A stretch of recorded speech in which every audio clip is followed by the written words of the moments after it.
this would start out as like the culmination of all the nerd's efforts. Every game he ever hated, every piece of shit that he's surrounded himself with and devoted his life to, he's just had enough at this point. Has the creator had enough?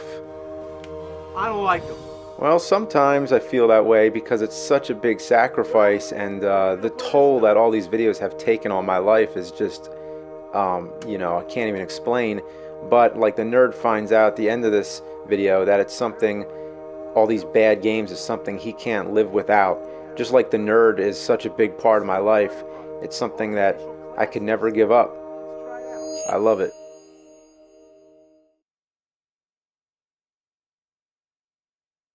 Where do I even begin when it comes to James Rolfe?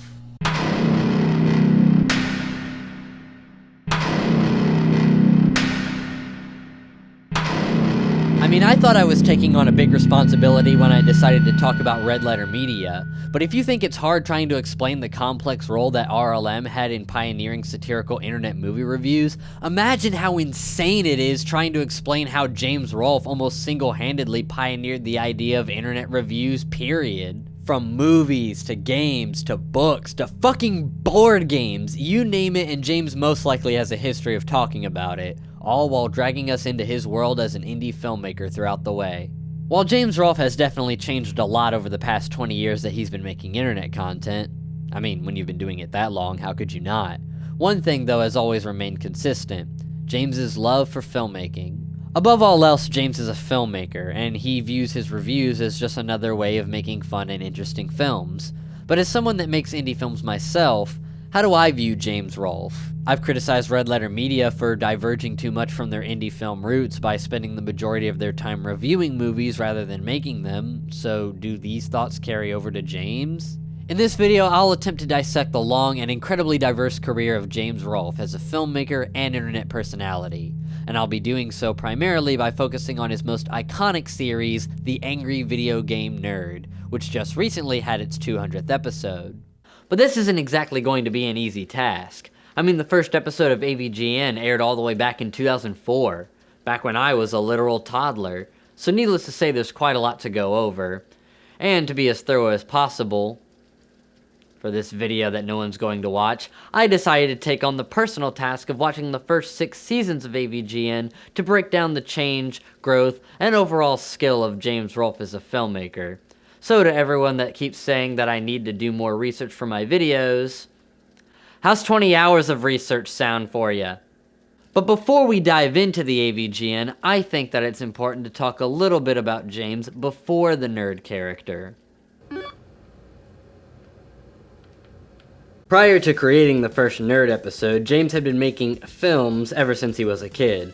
I put the word films in quotation marks because, in all honesty, a lot of his early films were little more than just home movies made on a VHS camera. It wasn't until he went to study film production at Philadelphia University of the Arts that he started producing more competent indie films. You can see him talk more about this in his Cinemassacre 200 video, where he tells the full story of how he became interested in filmmaking. It wasn't until after graduating, however, that he would record a short one-off video that would change the course of his entire career.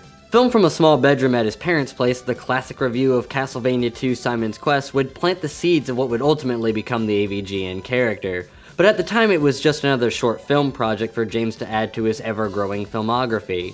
Looking back, it's really nothing special, and it doesn't even resemble AVGN in its current state, since James never shows his face during the video.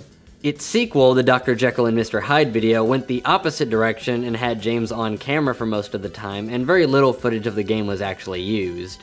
This was actually intended to be the last video in a series which at the time was titled Bad NES Games, and for 2 years it kinda was the finale. James didn't go on to create a third episode until 2 years later, and he only did so because so many of his friends requested it. The third video pretty much establishes the format that the nerd episodes would take from this point forward.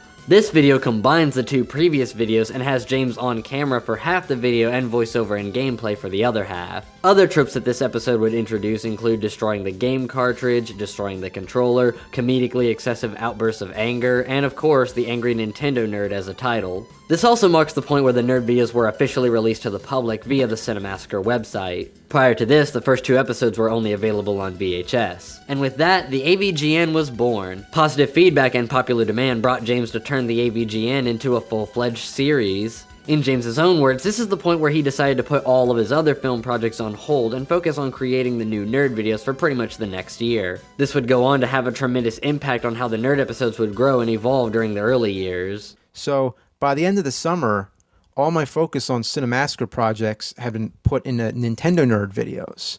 And even though they require a lot less filmmaking skills than what I usually do, ironically, they're bringing in a lot more fans.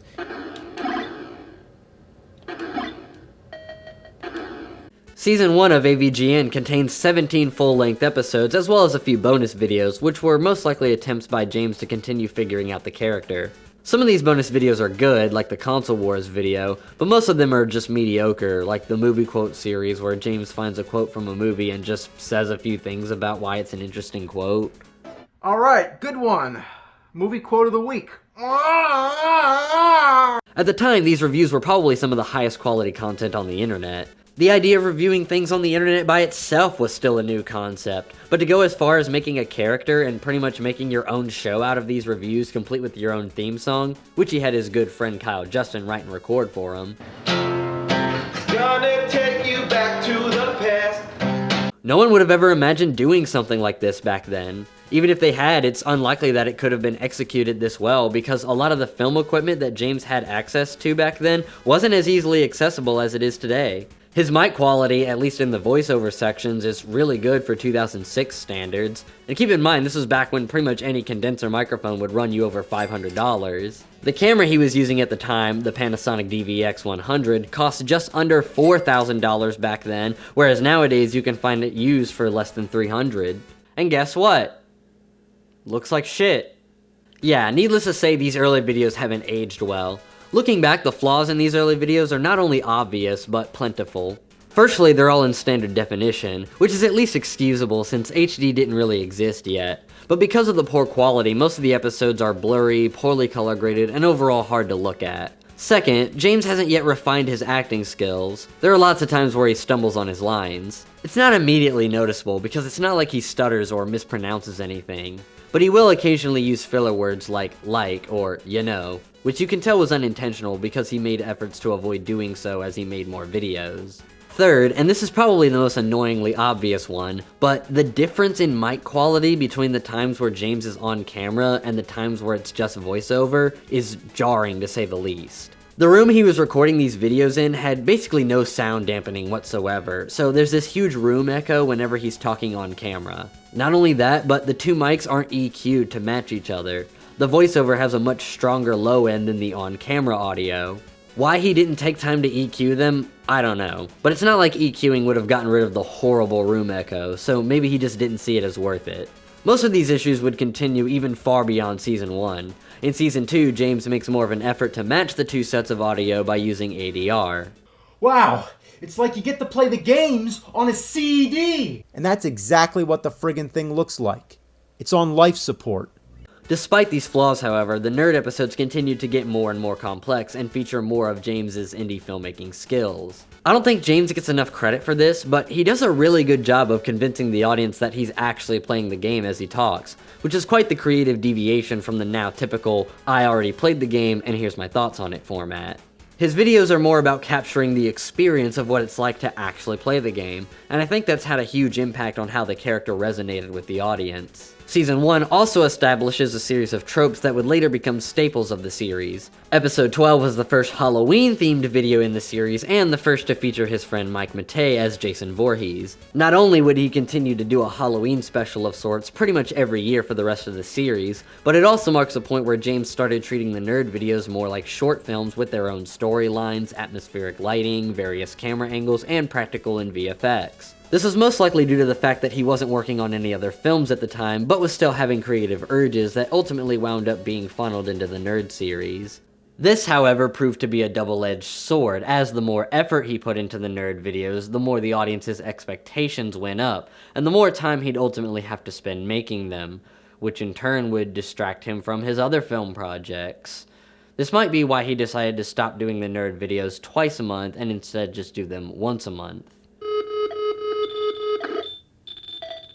The reaction to these early episodes was not only overwhelmingly positive, but also rapid. It took almost no time at all for the nerd to gain popularity, especially once the series moved from the Cinemassacre website to YouTube, and once James partnered with Screw Attack. At the time, it was pretty much impossible to make money doing YouTube videos, especially reviews, so networks like Screw Attack established partnerships with creators to help them make money off of their content in exchange for a small portion of the profits, as well as a consistent upload schedule. James's partnership with Screw Attack would last from 2006 to 2011, and this would pretty much be the peak of the nerd's growth and popularity. This is also the point where James started to accept the idea of AVGN being his full-time job. He dedicated a whole room in his house to storing games and filming nerd episodes, and the nerd episodes themselves were starting to become their own short indie films, with episodes like Bugs Bunny's Birthday Blowout, where Mike dresses up as Bugs Bunny and gets his ass whooped by James for nearly 10 minutes, the Halloween and Texas Chainsaw Massacre videos, which featured multiple actors and both parodied the movies that the games were based on, and the Christmas specials, which often featured other popular YouTubers at the time, and parodied things like A Christmas Carol and How the Grinch Stole Christmas. There were also things like the Nostalgia Critic crossover videos, and videos like the Mario 3 review, which featured a lot of digital VFX. The series was quickly becoming bigger than James himself, and as such, people like Mike were often helping him behind the scenes. The nerd episodes were also starting to dramatically shift in format. The early videos were a lot shorter and mostly just about the nerds' anger and hatred towards these old Nintendo games, but now the series was drifting away from the angry part of the show's title and leaning more towards the nerd part of the show's title, with James almost taking the role of a gaming historian. Apart from the actual game reviews, there was an emphasis on talking about gaming history and the cultural significance of certain games and franchises. This would naturally increase the runtime of the nerd episodes and paint the series as more of an edutainment show about games and less of a comedy show about this angry game reviewer.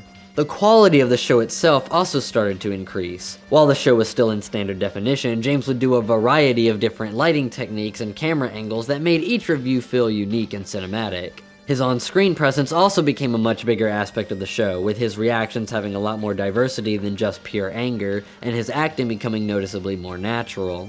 But there's something dramatically different about these newer episodes, apart from the production value. And it's not immediately noticeable, so if you're somebody that just started watching AVGN around this time, which is when most people started watching AVGN, then you might not even notice it. But nevertheless, it's still important. I'm talking about the comedy. Now on the surface, it may seem like the comedy hasn't changed that much, if at all, but upon closer inspection, we see a very subtle shift in exactly where and how the comedy is being directed. And I think the best way to start is by showing this clip from a 2006 documentary that he made about the creation of the nerd character. While in real life I like the game to a certain extent, but in the review I pretended that not only do I hate it, but I'm pissed off and I can't get over it. Like, why would anyone bother to complain about a game that's so old, and why would they still be playing it? Well, that's the whole joke. At this point in time, it's very obvious that James intended for the nerd to be the overall butt of the joke throughout the entire series. The joke, so to speak, is that the nerd is a loser that has no life outside his hatred for games that made him angry as a child. No matter how mad he gets, no matter how many bad things he says about the game, it doesn't matter.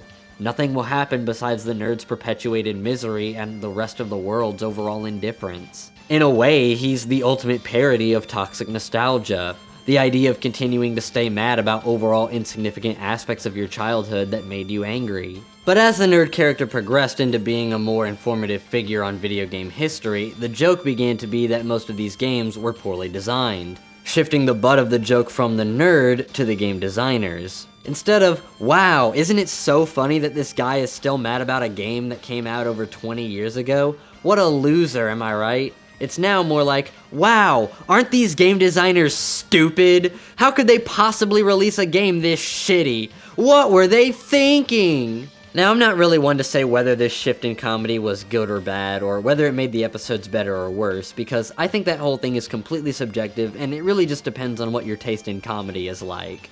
Personally, I think that the nerd works very well as a partial video game expert, because he is the nerd after all, and his character is still exaggerated enough to where it's very clear that the butt of the joke is still mostly him, and the fact that he's so bitter and resentful over things that are really not a big deal. But this shift in comedy does tell us one thing. This will not last. Eventually, the nerd will lose the nostalgia factor for most of his audience. As he continues to talk about games he played as a child, he'll eventually run out of games that he actually remembers from that time, and he'll eventually run out of games to talk about from that era that anyone else actually remembers. As the series progresses, he talks about newer and newer games to try and keep the nostalgia factor going across multiple generations of gaming, but there's a drastic difference between the way that he talks about games he grew up with and the way that he talks about games that he experienced as an adult. Not only that, but as games get newer and newer, there starts to be more and more quality control, meaning the pool of genuinely bad games worth talking about is getting smaller and smaller. At this point in time, it becomes clear that this eventually will stagnate, and that this joke can't possibly go on forever.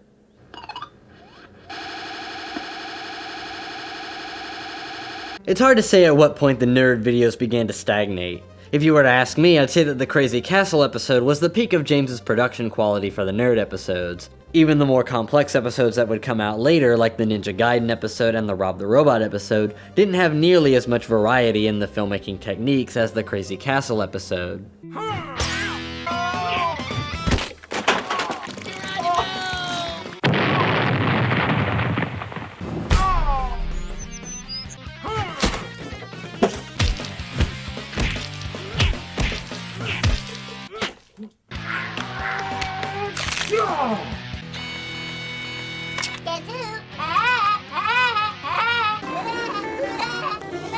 Now, I don't want people to get the idea that I'm belittling James Rolfe for creative stagnation with the Nerd series, because creative stagnation is just what happens when you're an artist, especially when you've been working on the same project for a really long time.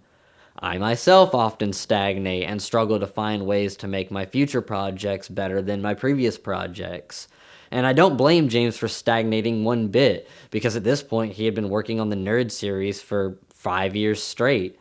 But as is always the case with stagnation, there's always a source and there's always a way of getting around it. When you're an artist, there's always opportunities to improve, whether it be a little or a lot, and there's always a way to get over a creative bump. But to see what James could have done better, we have to know more about his creative process with the nerd videos. And thankfully he gave us insight into just that when he made this video in 2011, where he goes through the step-by-step process of making an AVGN episode. And honestly, it's not only amazing to see just how much effort he's putting into these videos, it's overall an entertaining video as well, since he formats it almost like a documentary and implements a lot of his filmmaking knowledge in this video alone.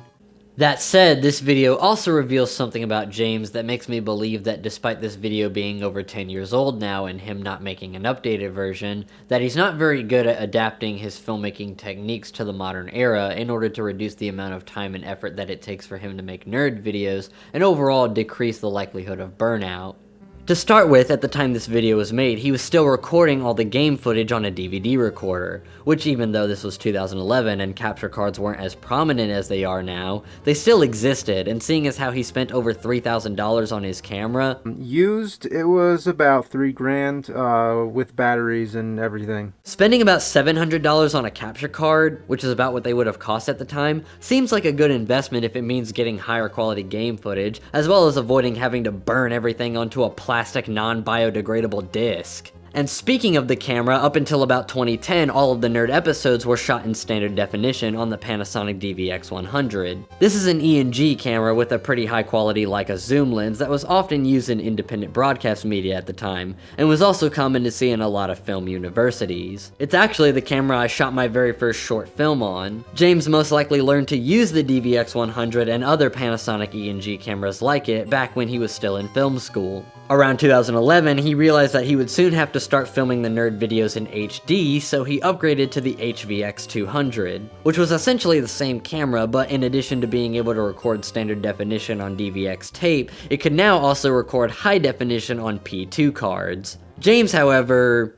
didn't know this. James didn't do enough research on this camera, and he believed that he would be able to record high-definition video onto the DVX tape. So rather than buying more of the expensive P2 cards to record with, James opted instead to buy more of the less expensive tapes and didn't discover until later that he couldn't record high definition. He admitted to making this mistake in this 2019 video where he talks about the different cameras that he's used over the years. So I figured I could shoot HD on a mini DV cassette, so in case the P2 cards don't work out that great. So I kind of have, I have two options, right? Nope, this camera only shoots HD on the P2 cards. This mistake later led to a constant change in the aspect ratio of the Nerd episodes, with most episodes being shot in standard definition 4:3, but certain ones like Winter Games and Star Wars were shot in the 5:4 aspect ratio. It wasn't until episode 100 when the series finally went full HD. Now, I'm not bringing this up to make fun of or in any way berate James, because what this all really boils down to is just a simple mistake that I'm sure any filmmaker could have made. In fact, the only real reason I bring it up at all is because it's somewhat related to my next point, which is just what the indie film scene was like in the early 2010s when he bought this camera. Now, at the time that all this was going on, I was literally a 10-year-old and had no direct exposure to the world of indie filmmaking, but I have done a lot of research on how the digital revolution came about in the early 2010s, and just how much of that was thanks to indie filmmakers that shot on digital because shooting on film was too expensive. And one thing that I know had a huge impact on digital filmmaking was the advent of Canon and Nikon's entry-level DSLRs, with the one that I'd argue had the most impact being the Canon 5D Mark II, which launched in November of 2008, and was the first digital camera to shoot in HD with a 35mm film equivalent. And rather than using the expensive P2 cards, it opted for the much cheaper CF cards that allowed for cinematic footage that was so good that the camera went on to be used in many big-budget Hollywood productions. And at the time of release, it cost roughly $500 less than the Panasonic that James wound up getting. And that was back in 2008. By the time James upgraded to HD in 2011, Canon and Nikon had already rolled out several even cheaper DSLRs that shot in HD, like the T2i and the D3000. The DSLR revolution was a huge thing in indie filmmaking because for the first time, people that couldn't afford to shoot on film could still produce footage that looked somewhat like 35mm. This revolution would be so impactful that DSLRs would even be used on award-winning TV shows like House, which had the entire season 6 finale shot on the 5D Mark II in 2010, and Wilford, which was shot entirely on Canon and Nikon DSLRs in 2011. Not to mention, DSLRs would later become a standard for most internet content creators later on down the road. My point here is that James should have done a bit more research on the wide variety of HD cameras that would have been available to him. He instead opted for a Panasonic camera that wasn't even well suited for the type of content that he was doing, simply because it was a brand and a type of camera that he was familiar with and wouldn't have to put much effort into learning how to operate. And on top of that, he didn't even research into whether or not he could record HD onto the tapes. This ultimately wound up biting him in the ass and halting the overall progression of the series. And one of the last things I noticed about this behind the scenes video is that James records all of his voiceover lines first before filming the on-camera segments. He does this by recording the voiceover at his computer using a Samson mic going into an Alesis Multimix 8. And to begin with, I don't think I need to be the one to say that this setup is incredibly outdated even for 2010. He's not even mixing his audio on high-quality headphones or studio monitors. He's just using a pair of shitty computer speakers, so he likely isn't hearing his audio as accurately as he should for adding things like compression and EQ.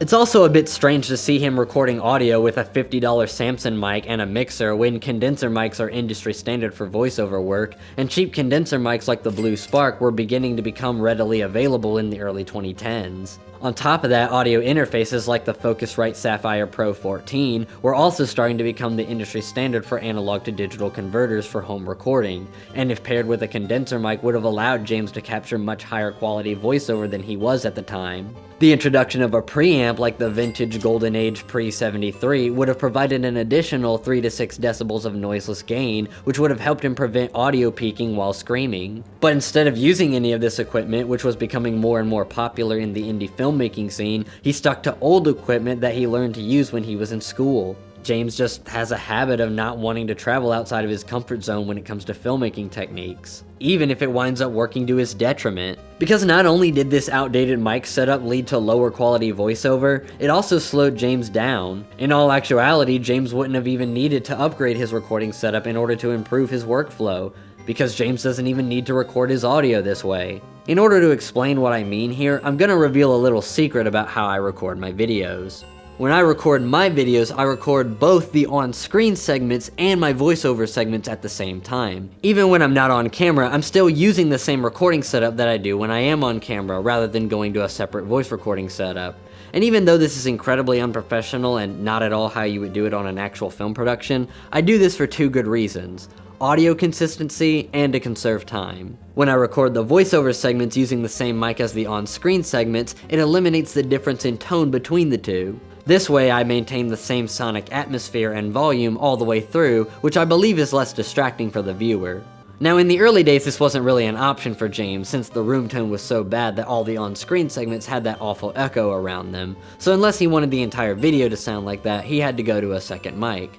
But now that his on-camera audio sounds a lot better, We know that most NES games were targeted towards young boys. realistically he would be able to get away with recording videos this way. The other reason I record this way is because I save time by not having to do two separate recording sessions. I feel like if James had been making the nerd videos this way, it would have been highly beneficial, since he theoretically would have been able to save time as well. And the final product would have overall been better, since the on-camera audio was recorded using a condenser boom mic, and the dynamic mic used for the voiceover doesn't produce the same sonic atmosphere that is associated with cinema as the boom mic, meaning that the videos would have overall been more cinematic if he had just recorded all the audio using a boom mic, or at the very least had another boom mic that would be used just for voiceover.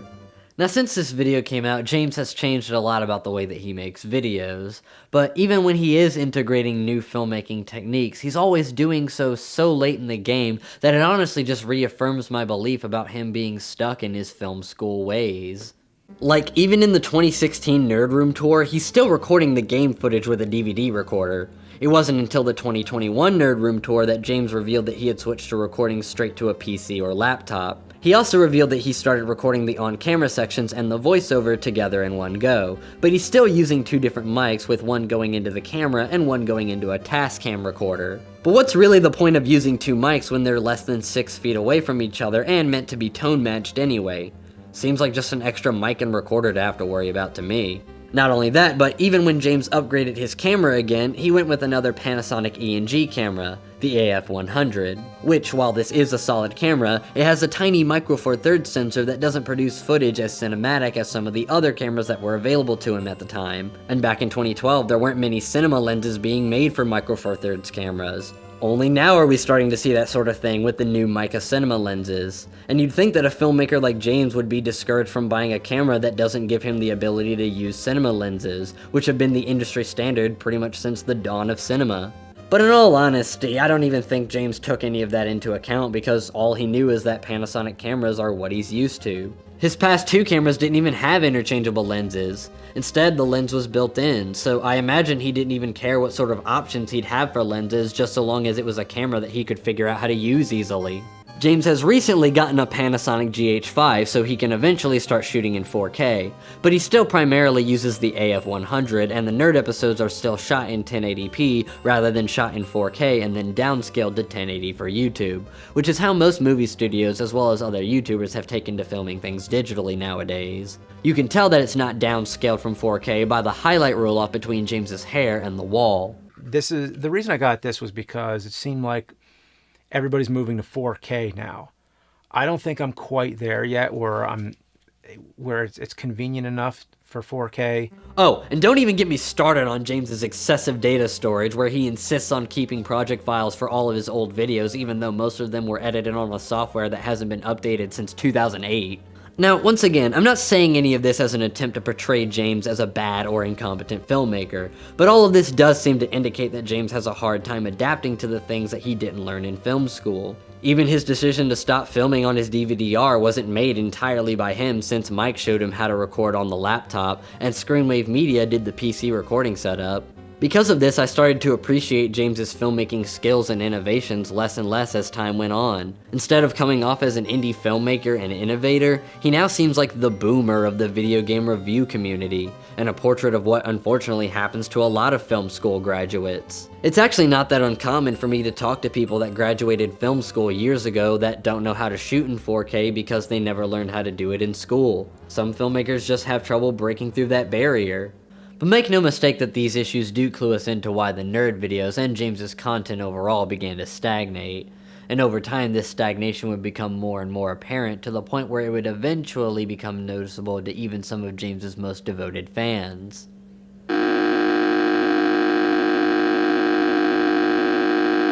It was only a matter of time before James would inevitably start seeing reactions to the nerd episodes that went beyond just universal praise and admiration. And to his credit, he actually was able to keep negative reactions down to a minimum for years before the paradigm inevitably shifted. Even up to episode 100, the response to the nerd videos was still overwhelmingly positive. Following episode 100, I decided to not continue on to the next 100 episodes, but rather watch only a few select episodes to try and pinpoint when and how the series started to decline. Eventually, as the series went on, James's creative stagnation would start to impact the series more and more, leading to more and more criticism directed at James. For a long time, this criticism was pretty difficult to find since it was likely buried beneath the hundreds of positive comments that the nerd videos still got, while more critical ones were pushed to the bottom. But eventually, a lot of these criticisms would make their way over to subreddits like r/Cinemassacre Truth, which was created for the sole purpose of allowing criticisms of Cinemassacre's content to be more easily accessible, and even Cinemassacre's own subreddit where more and more fans would slowly start to make threads critiquing the show. Now, just like with all criticism, there were some criticisms that were fair and some that were not. Some fair ones included episodes not being as funny, which most likely is because the series has been running for so long that most of the comedic potential is used up already, and other criticisms that I've already mentioned, like James's refusal to update his creative process, which only served to slow down his creative output.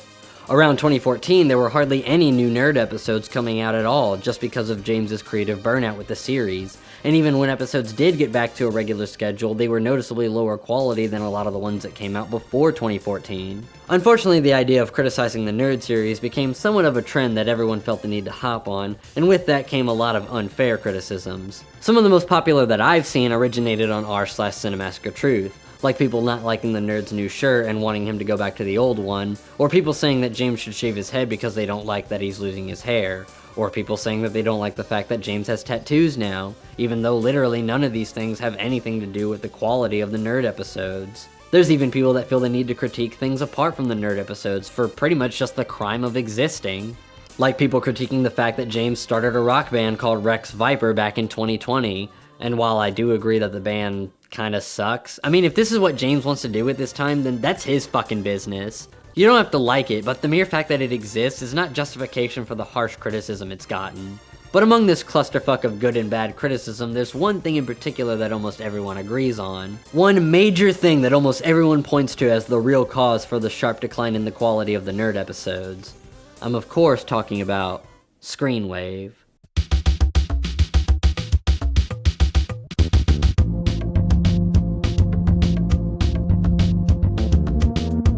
Now, what exactly is Screenwave? Well, I'm pretty sure that's what every AVGN fan was thinking when suddenly these random people started appearing in AVGN and other Cinemassacre videos. Well, you see, in an effort to have more assistance with the nerd episodes, you know, instead of just developing a more efficient filmmaking process, James instead partnered with Screenwave in 2015. Literally 3 years after his partnership with Screw Attack ended. Wow, James really doesn't know how to carry himself, does he? It really seems like this guy's just fucked without a multi-channel network backing him. However, unlike Screw Attack, Screenwave actually stepped in to assist James with the videos, whereas Screw Attack just allowed him to make money off the videos. This allowed James to get back into making episodes once a month, and even as often as twice a month in some cases, which has helped his content survive in the era of watch time-based monetization. This, however, came at a cost. Actually, multiple costs. The first being the departure of Mike, Kyle, and Bootsy from the Cinemassacre team. While this isn't exactly the fault of Screenwave, the introduction of Screenwave meant that Mike, Kyle, and Bootsy didn't have to help with nerd videos as much or appear on the channel as frequently, despite being beloved by fans and almost as recognizable in association with Cinemassacre as James himself. This would ultimately result in Bootsy leaving the channel in 2015 after not being paid for his time on Cinemassacre's other series, Board James. This includes not being given a portion of the profits from the sales of the DVD. Kyle then left after supposedly not being paid for a number of behind-the-scenes projects, including building a fake wall for the Sega Activator episode, which was the last project he worked on before he left for good in 2016. And worst of all has to be the departure of Mike Matei, the co-star of AVGN and the actor behind many of the nerd's most beloved stolen characters like Jason, the Joker, and Bugs Bunny, and also the creator of his own multiple successful series, one-offs, and not to mention the co-star of James and Mike Mondays, who officially departed in 2020 to become a full-time Twitch streamer.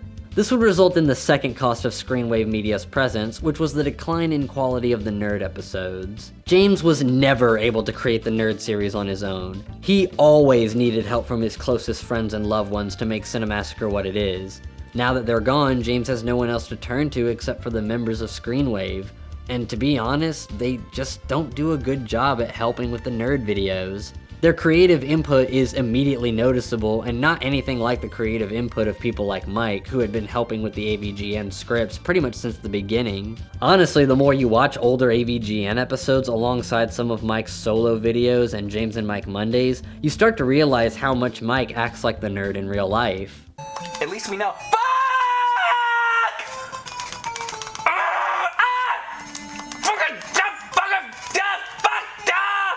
It's not really that far-fetched to imagine that Mike was a partial inspiration for the nerd character, and that the reason why him and James had such good luck working on the series together was because of their close friendship, which by the time the nerd character was created had already lasted most of their college years, as well as their parallel thinking about what can and should be done to the nerd character going forward.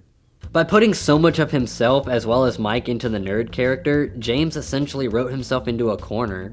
Because he's pretty much been the sole writer for the entire series since its inception, the sudden introduction of new writers that honestly just can't mimic James's writing style is immediately obvious. Now, this doesn't mean that the writing for the new episodes is bad per se, but it's definitely different from the writing in the older episodes, and if you ask me, it just doesn't feel like the nerd when James isn't doing the writing. While he still has the final say on scripts, and he's still heavily involved in the production of the series, the entire point of AVGN is that it was James Rolfe's baby, a product of his and Mike's imagination. And now the nerd is just some character, a vessel that can speak the words of any writer at Screenwave that's given the task of putting together an AVGN episode. Beyond the writing, the quality of the episodes would decline even further with the introduction of sponsorships, which soon became a necessity for James to continue making money off of the nerd episodes. You see, watch time-based monetization isn't the only thing that hurt the profitability of the nerd series. 2017 brought about the adpocalypse, as it's called, where dozens of advertisers withdrew from YouTube in an effort to get them to advocate for more family-friendly content. This wound up working as YouTube set some pretty tight restrictions on people making money from adult content. This forced James and Screenwave to start having sponsorships during nerd episodes. And you think that'd be bad enough, right? The idea that instead of every AVGN episode beginning with a theme song, it's now just James, sometimes in character as the nerd, shilling NordVPN or Raycons or some bullshit. Thanks for watching this episode of Angry Video Game Nerd, but first I want to tell you about today's sponsor, ExpressVPN. He doesn't even use the theme song anymore since it would interrupt the sponsorship at the beginning. This already kills the entire point of AVGN in my eyes, but beyond that, the serious damage that these sponsorships cause is done by enforcing strict deadlines on the nerd episodes in order to keep said sponsorships. This forced James to streamline the filmmaking process for the nerd videos. Again, not by just eliminating his outdated filmmaking techniques, but instead by creating a fixed lighting and camera setup that he doesn't have to move or disassemble. This means that the creative lighting and multiple camera angles that made the earlier episodes feel more cinematic are completely gone from the newer episodes. Nowadays, episodes are shot pretty much entirely in one spot while James reads off a teleprompter, which in my opinion doesn't work as well as just memorizing the script, which is what he used to do back in the day, since it's more difficult to emote on camera if you're reading a teleprompter. In a perfect world, I could take as long as possible, but lately we've been doing 2 episodes a month with contracted brand deals and deadlines, not to mention all the other videos I'm working on. This whole thing seems kind of weird to me. Like, I thought the entire point of the nerd episodes was that they're supposed to be like mini movies, and that James liked doing them just cause he likes making movies. But this doesn't even seem like filmmaking to me. Like, what kind of sense does it make to claim that you love filmmaking, but not even do a lot of the work that's most commonly associated with it? Part of the fun of filmmaking is figuring out camera angles, trying new lighting setups, and generally just experimenting. I honestly don't think I could try and streamline the process like James did and still get any kind of creative satisfaction from it. When James left AVGN in the hands of people at Screenwave, it's safe to say he didn't expect the amount of backlash that he wound up getting. I completely understand that those guys are helping James out.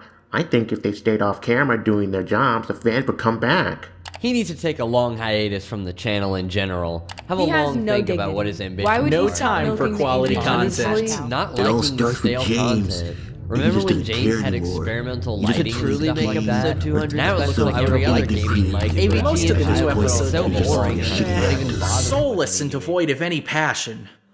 What started as just a few overly harsh criticisms, mostly coming out of r/Cinemassacre Truth, quickly spiderwebbed into thousands of fans complaining about the decline in quality of the nerd episodes. So much so that nowadays these negative comments are now some of the first things you see when reading through the comment section of newer Cinemassacre videos, or even on the first page of the Cinemassacre subreddit.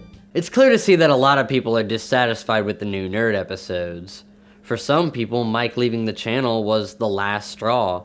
And I can't really blame them because Mike's departure marks a significant turning point for the channel. For James, however, this criticism not only came as a surprise, since I guess he just expected his fans to not pick up on the fact that AVGN episodes were getting worse and worse, but also in James's eyes, this criticism was completely unfair. So unfair, in fact, that in 2021, James addressed his critics for the first time in his entire YouTube career. Screenwave helps me make the videos. If I was doing it all by myself, you'd probably see only 3 videos a year. Over the years, people have given me shit for working with Screw Attack, game trailers. It doesn't matter. I think there seems to be a misconception that I don't do anything. I have no involvement and they do all the work. That is not true. I am working on AVGN and a ton of different videos. They help me. They collaborate on the scripts. But I still write too and have the final word on everything. I'm still the performer. I oversee the editing. I request changes. I'm still there. I bet James felt pretty proud of himself making this video. I mean, he thoroughly explained how he doesn't have as much time to work on videos anymore because of his family. He defended himself and his friends at Screenwave, and he even had a little backtalk prepared for people that talk bad about Screenwave and basically called them idiots that wouldn't have reacted this way if he were working with Screw Attack again or something. But there's one thing that you should know about James. He often underestimates the intelligence of his audience. This video is unintentionally hilarious. This video is so bad, it's laughable. This is like spoiled I milk. can't help but feel that this is the most inefficient. Man, this setup. setup seems Most very technical. inaccurate video I ever seen. I just want James and Mike Mondays again.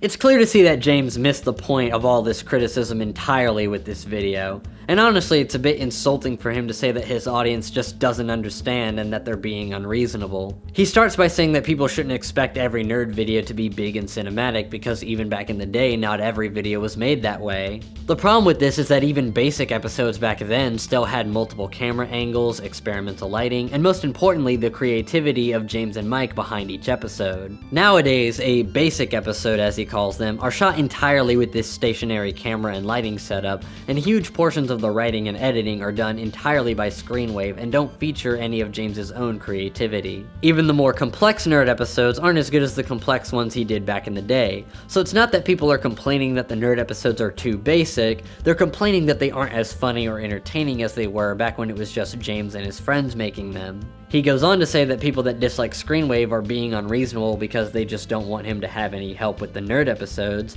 and I honestly doubt that any fans truly feel that way. The problem isn't that he's getting help with the nerd episodes, the problem is that he isn't getting the right kind of help with the nerd episodes. Hardly anyone ever complained about the old crew working on episodes, so I think that if James just learned how to be a more efficient filmmaker, he wouldn't even need Screenwave to step in as much as he does currently, and they'd be able to help him with more cinematic episodes and the parts of AVGN that are less important, like the editing and the cinematography. Or, I don't know, transferring massive amounts of data between hard drives over the course of nearly 2 weeks. You know, maybe they could help with that shit. And it might honestly be helpful if James had someone to move the lights and camera around during recording sessions so he could spend more time memorizing the script and staying in character as the nerd. But as it currently stands with Screenwave handling large portions of the writing, it just doesn't work. They just don't write like James, and arguably the writing is the most important part of AVGN, or any film project for that matter. Finally, James responds to people saying that he should quit AVGN by saying that he basically has no intentions of doing so because A, he still enjoys it, and B, it's his full-time job and it's how he supports his family. Now, it's important to understand that many people want James to quit AVGN because James's overall lack of creative enthusiasm with the newer episodes makes them pretty difficult to watch at times. And rather than watch this nearly 40-year-old man burn himself out on this series that, in all honesty, just isn't that great anymore, people would rather there just be no more AVGN at all. On top of that, I just feel like fans would prefer having no AVGN episodes over a bunch of mediocre AVGN episodes. Because honestly, what's the point in keeping the series alive if most people don't even feel like watching it anymore? Despite these pretty logical reasons for ending the series, James continues and most likely will continue for the foreseeable future to run AVGN into the ground for the sake of the financial security that it brings him. And it's really sad, honestly. I wish that he was confident enough to end the series and work on other projects, but seeing as how he now has children that he has to support with these videos, I honestly doubt that's ever going to happen. Now, what do I think of all this criticism? Well, I feel pretty split about the whole thing. On one hand, I can relate to James as an artist and him wanting to do things a specific way and the input of his audience having very little impact on his creative process. But on the other hand, I agree with fans that James has stagnated as a creator. His series is becoming increasingly unsustainable as more and more options for monetizing adult content are taken from him, and as other YouTubers that originally started out by taking inspiration from the nerd, like JonTron and Scott the Woz, slowly start to reach and surpass his current level of popularity. But at the end of the day, AVGN is still James's series, and he has the right to do whatever he wants with it. Now, do I think the series should end? Again, it's hard to say. Ultimately, it's not up to me. James can quit whenever he feels like it. It's not like there haven't been opportunities for him to quit. I mean, I think the 100th episode would have been a really good finale, but there were plenty of good episodes that came out after the Rob episode, like Spielberg Games, Schwarzenegger Games, Majora's Mask, and many more. He could end it now that he's finally had his 200th episode. Hell, he could have ended it with the Dr. Jekyll and Mr. Hyde video since that was supposedly the nerd's most hated game. But regardless of when and how James chooses to end the series, one thing that we know for sure is that it will end.